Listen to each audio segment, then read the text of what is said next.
जय हिंद दोस्तों, वंदे मातरम। एहसान फरामोशी आज के समय में अपना एक नाम बदल चुकी है। अब से इसका नया नाम हो गया भैया तुर्की। अब आप बोलोगे कि यार मैं इतनी घटिया बात क्यों कर रहा हूँ। बिल्कुल ये घटिया बात है, ऐसी बात होनी नहीं चाहिए थी, लेकिन फिर हमें उस वजह की भी बात करनी चाहिए कि ऐसी बात करने का कारण क्यों आन पड़ा। भाई तुर्की ऑपरेशन दोस्त के तहत हम लोगों ने वहां पर कितनी मदद पहुंचाई। भारत के प्रधानमंत्री लगातार अपडेट लेते रहे भाई तुर्की में सबका स्थिति जो है वो मतलब बहुत पहले से बहुत बेहतर हो जाए। जितनी मदद हो सकती थी भरसक प्रयास किया गया उतनी मदद पहुंचाने की, लेकिन उसके बावजूद भी तुर्की ने कुछ ऐसा कर दिया है कि वो चीज़ भारतीयों को बिल्कुल भी सही नहीं गुजरी हो। और वाकई में तुर्की ने जिस प्रकार का काम एक बार फिर से किया है वैश्विक मंच के ऊपर, वो वाकई में बताता है कि क्यों आपको एक बार किसी से धोखा खाने के बाद दोबारा से भरोसा नहीं करना चाहिए। हाँ, हम लोग सनातन धर्म से आते हैं, इसलिए हमसे देखते हैं वासुदेव कुटुंबकम की भैया पूरी दुनिया की हमें मदद करनी चाहिए जितना भी हो सके। लेकिन ये भी देखना चाहिए कि आज की डेट में दुनिया कितनी बड़ी हो चुकी है, इसलिए हर किसी की मदद आप आज की डेट में कर नहीं सकते। विनाशकारी भूकंप की मार झेल रहे तुर्की ने पलक झपकते ही भारत के एहसानों को भुला दी। संयुक्त राष्ट्र मानवाधिकार परिषद ने मुस्लिम भाईचारा निभाते हुए उसने पाकिस्तान का साथ दिया। तुर्की ने पाकिस्तान का समर्थन करते हुए भारत पर कश्मीर में मानवाधिकारों के उल्लंघन का आरोप लगाया। तकरीबन 2 महीने पहले जबरदस्त भूकंप ने मुस्लिम बहुल देश को हिलाकर रख दिया था। प्रकृति के इस प्रकोप से हजारों लोगों की मौत हो गई थी। त्रासदी के कुछ ही घंटों के बाद भारत ने तुर्की की मदद करी। भारत के इस कदम की तारीफ भारत से तुर्की के राजपूत ने भी करी थी।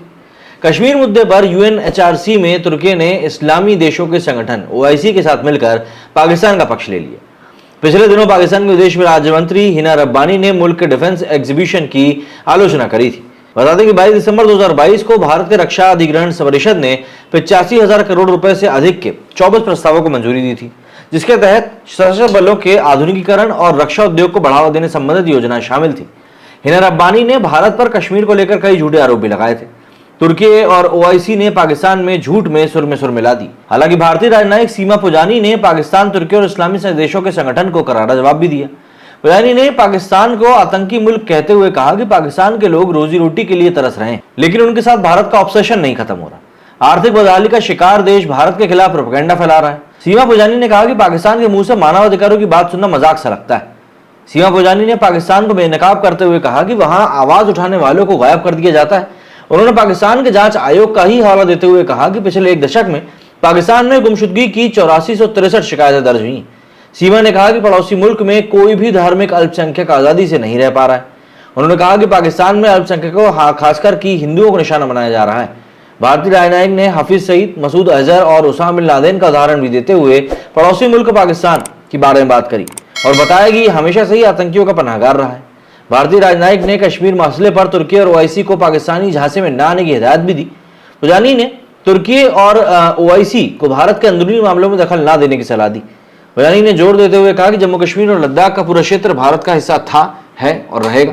ये बात पाकिस्तान को भले ही समझ में ना आ रही है, लेकिन तुर्की को जरूर समझनी चाहिए।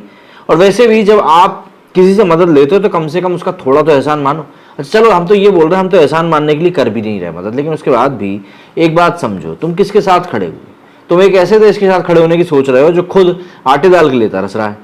तुम्हारी खुद की हालत इस समय खराब हो चुकी, कमर तुम्हारी टूट चुकी, लेकिन उसके बाद भी इस तरह की टुसपुंजी हरकत करने से पीछे नहीं हट रहा। मेरी इस वीडियो में इतना ही। जय हिंद, जय भारत।